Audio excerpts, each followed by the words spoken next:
What is up, fishy friends? We are live. Let's see if the Discord ping worked, and if not, oh, it looks like it did. Yep, there we go.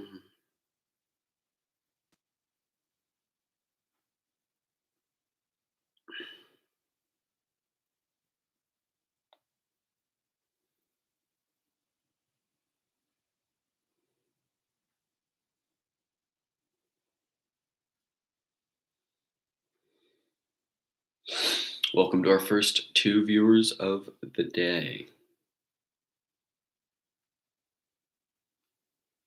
Evening. Happy Valentine's Day to you too, Storm Club. Oops.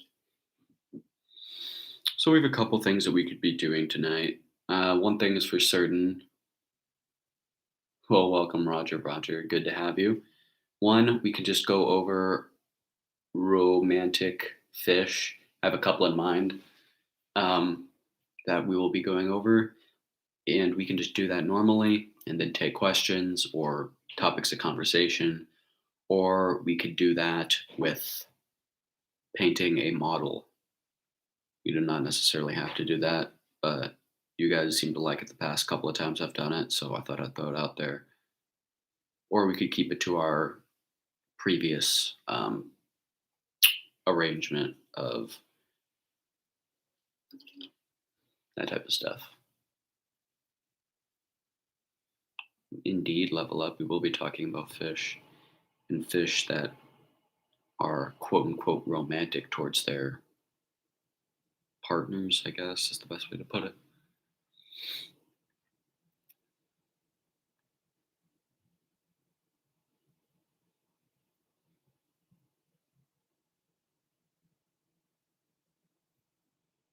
Romantic fish are nice. We'll be going over those no matter what. It's just a matter if you guys want me to. Anglerfish are one of the fish that we're going to be going over today. Hello there, Froggy. Welcome to the stream.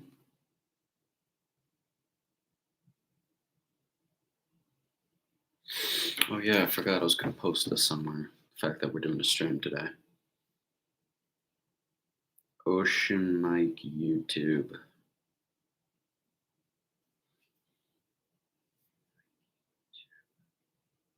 Whoa, there I am.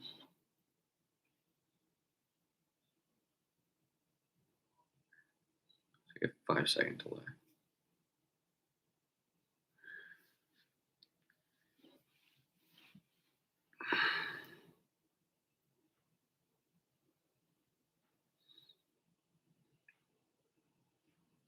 Hope everybody's having a very pleasant Valentine's Day, though. Whether you have a significant other or you keep things to yourself, regardless, I hope it has been fulfilling.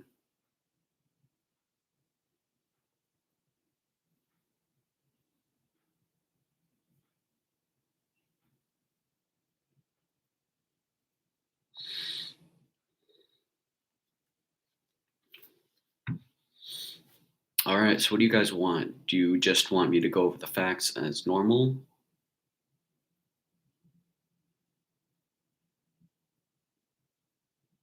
Fly, huh?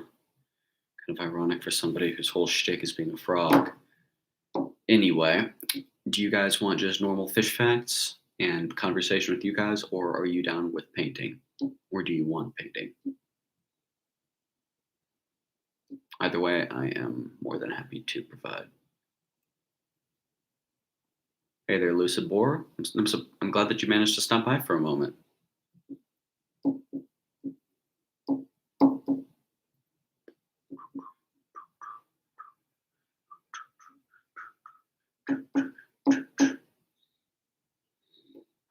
Unfortunately, I do not have a Valentine's themed hat for today, for this holiday.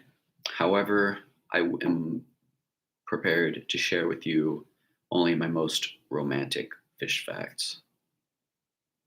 Udon's great. I love myself some udon. Stormcloak Guard wants facts and conversation. So I guess that's what we're going to go with. So, guys, I'll bring big blue fish over here. He'll be chilling with me. So, one of the most romantic fish, in my opinion, are the various species of anglerfish. However, deep sea anglerfish take it to a whole new level. The deep sea anglers, upon finding a mate, will permanently attach themselves to their mate. The male will be fundamentally absorbed into its partner for mating. It's quite an interesting process, but I guess it's just natural for them. It's pretty cool, I guess. Also, clownfish, believe it or not, are quite romantic, and not in the way that you might think. They form very strong attachments, not to their own species, but primarily towards their home. Um, they form very strong symbiotic relationships with their anemone host.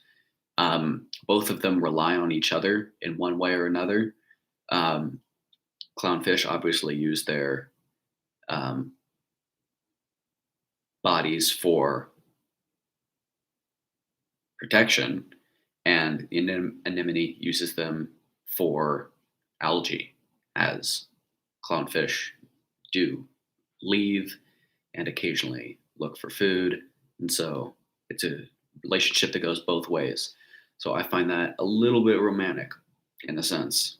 And it's kind of being goofy for the most part, though.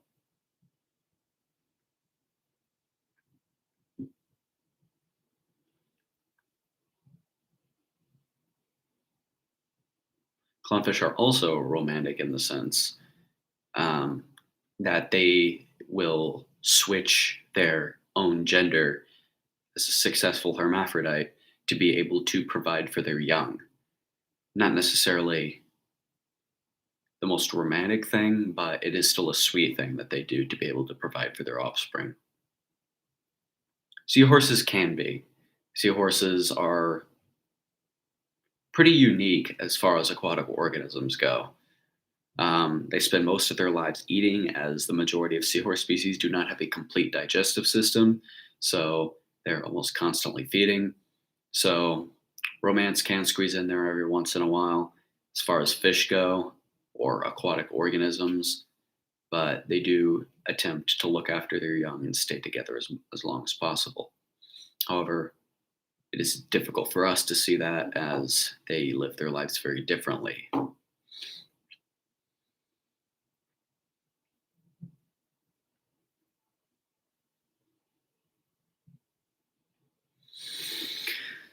So, now that I have talked about a couple of my others, I will move on to cephalopods. So, octopus and squids, being a very sentimental and, well, thoughtful creature, guess is the best way to describe it. They form attachments very easily, even though the majority of cephalopods have very short lifespans. They do form close attachments with not only those of their own species, but sometimes others. And if you've ever watched My Octopus Teacher, you would know that they are also capable of forming attachments to humans. It's very interesting to see such an intelligent creature that only lives for a year be able to form attachments the way that it does. You wouldn't think something that has such a short lifespan is able to develop that level of sentience so quickly, but they are, and they're able to get attached to those around them. And they're even able to play in a way with the animals around them. It's a really beautiful thing. All right, see you, level up. Hope you enjoy your walk. I would go on a walk tomorrow just around the block or maybe even tonight. Uncle Murphy asks, why are dolphins so mean? I do not know what you mean by mean. Dolphins, as far as I know, are quite, they're very social and they are very playful with one another.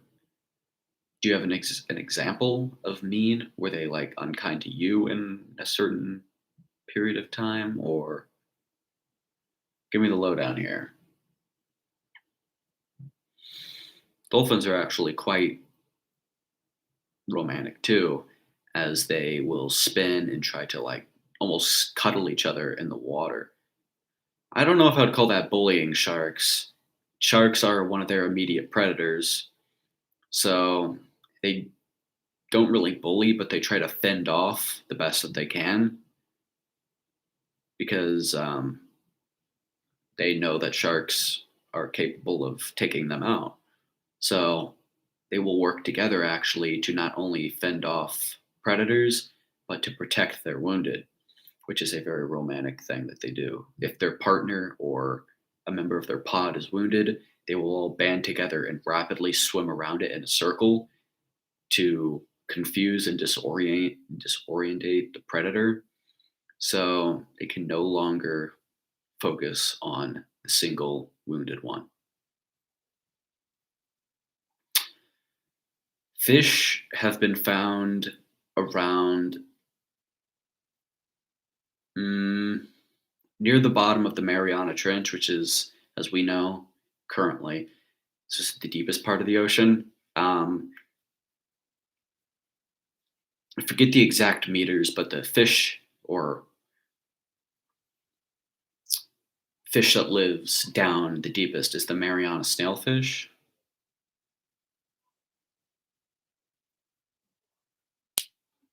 That is actually true for quite a few fish species, Stormcloak.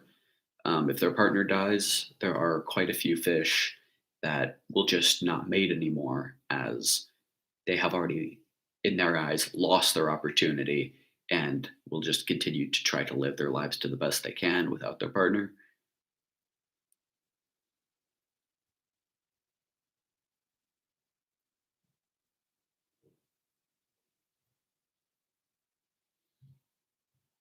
Well, there are always bad eggs in the group, I guess, Uncle Murphy.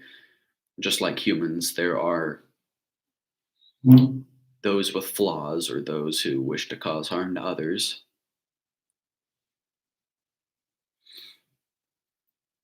It's only natural for animals that have that level of sentience to sometimes develop those bad strands, if you know what I mean.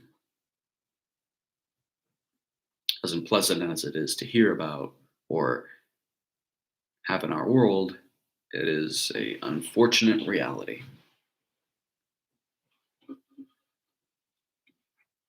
But it's most unfortunate that you're biased towards dolphins as they are quite amazing creatures.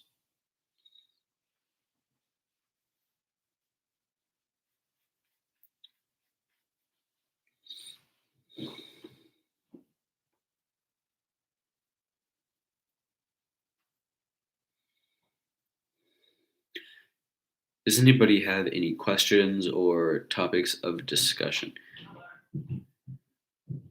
Rather going to swim with sharks than dolphins, huh?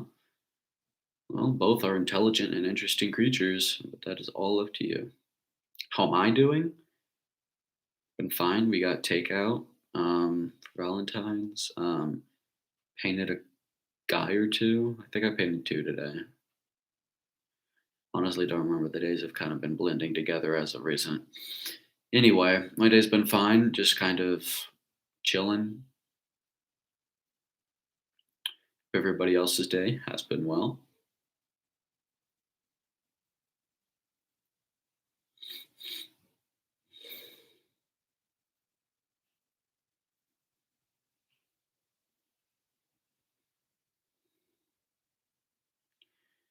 Ooh, that is quite cold, Lucid. I don't think it's that cold over here, but we are getting another foot of snow, which is something for us because we haven't gotten a lot of snow these last couple of winters. Getting around 8 to 11 inches, maybe even 12. It's only gone up since this morning, so with a projected amount because it hasn't started snowing yet, I don't think. But it will sometime tonight. We are getting some sort of blizzard type of weather forecast.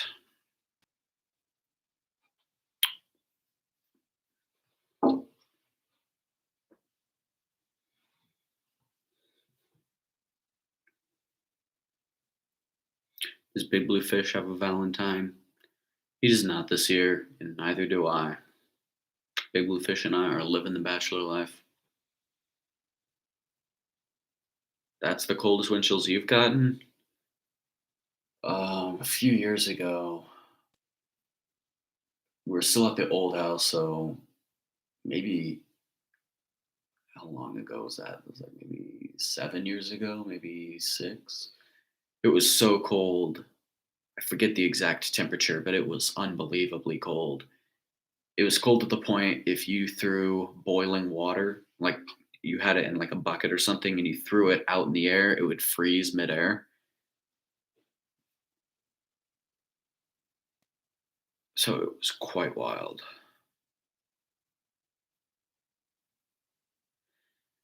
I do have a fish upstairs, but I do not like moving him because I don't think that would be very fair.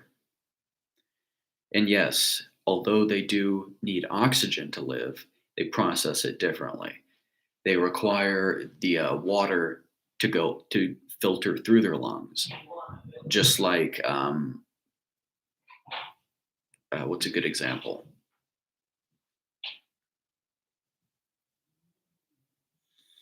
It's like a suction, basically. If it's just sucking in air, it can't filter anything through. It's not. It doesn't have the density that it needs to be able to pull oxygen out of the air. It requires the water to be able to actually touch the gills and like push on it to be able for oxygen to be absorbed. Oh, no worries, Uncle Murphy. Missing D&D might not be the most fun thing, but stuff happens and there is always next session. I already have an idea of how to incorporate you into the campaign. I have a campaign. I have a plan. I can't tell you guys what the plan is, but I will tell Uncle Murphy because it requires his cooperation. And for those of you who do not know what we're talking about, the majority of us here created a Ocean Mike campaign for Dungeons and Dragons on our server. There's six of us, seven technically, including me, but six in the party. I am dungeon mastering, and it is an ocean themed Dungeons and Dragons game. I think we've been having a good time so far, and I already have the next session all planned out, and maybe even the one after that.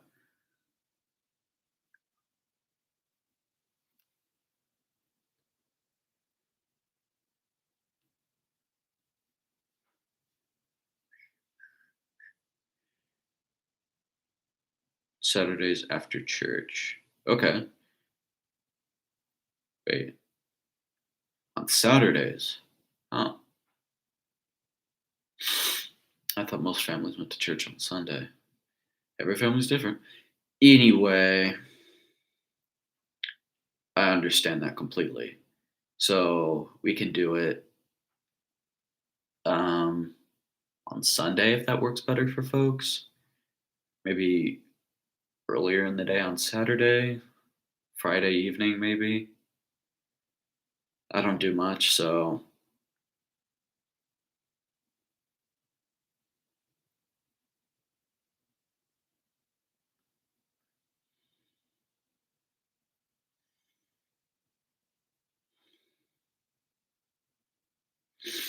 no, a fish would not be able to suffer. Um, I think he's trying to say, like, if there was water in the vacuum, like just water floating in space, that would not work. No, I'm not a space expert, but I believe that the water would either disperse or the strange pressure that goes on up there, the pressure difference or lack thereof, would kill the fish anyway. I'm not entirely sure, but I'm pretty sure that there needs to be like a pressurized chamber.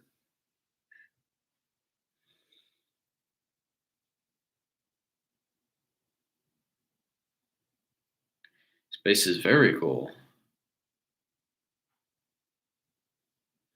That's what I was also thinking.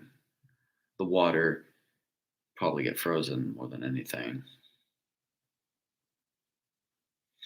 We do have very mysterious oceans.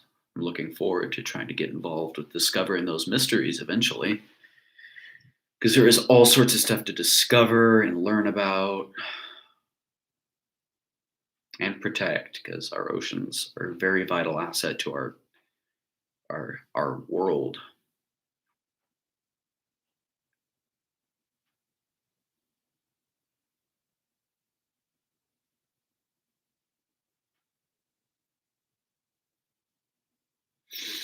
Deep water can be pretty scary. Um, I am honestly afraid of water that is murky. I don't know. Just can't do it.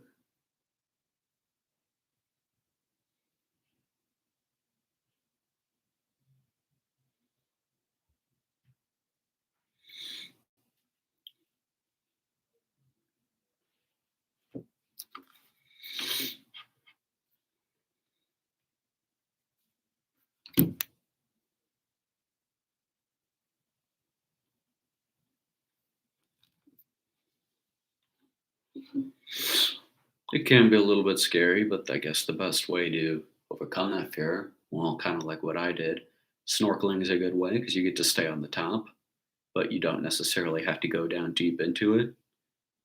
But you can see pretty good amount down, especially if you have like clean equipment.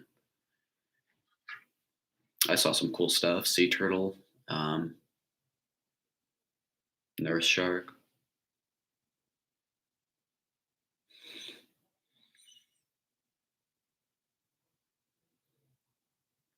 If you like crystal clear waters, I recommend sometime in your life trying to get down to Grand Cayman.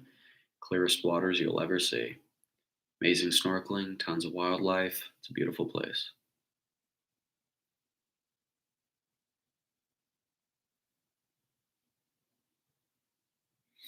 I have not heard about that, but it wouldn't surprise me if it did, but I'm not sure. I'm not completely familiar with the currents that go that deep, because there are hundreds of currents that exist and even more hundreds that we haven't discovered yet.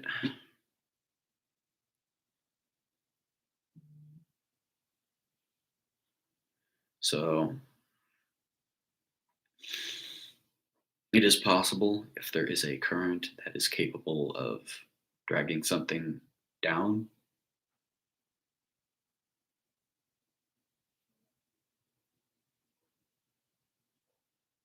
That also does not surprise me. Plastic just sucks.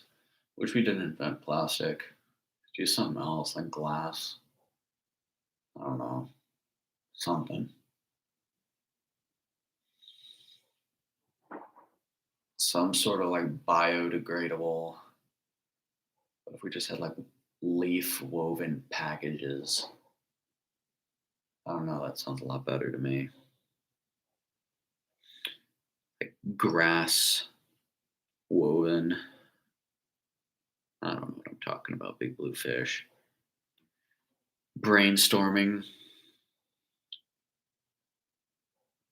Plastic is bad. It's kind of ironic since I'm just sitting in front of a bunch of plastic models, but I don't plan on littering with these anytime soon.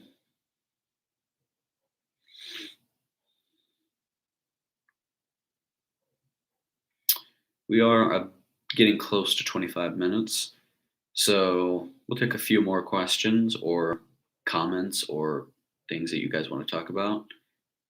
But after that, I'll wish you guys a happy Valentine's Day and bid you farewell. And so long, Lucid Boar. Happy Valentine's Day to you too. Enjoy Claw's stream, and everybody enjoy.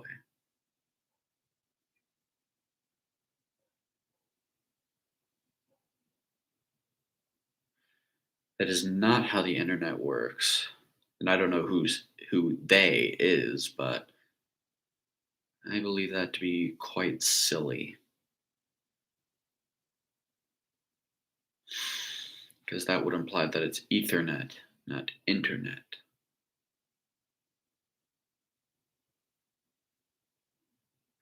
I don't know much about the tech business, but I know that that seems a bit silly.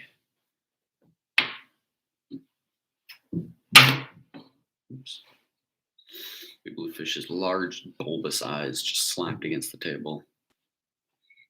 Sorry about that, buddy.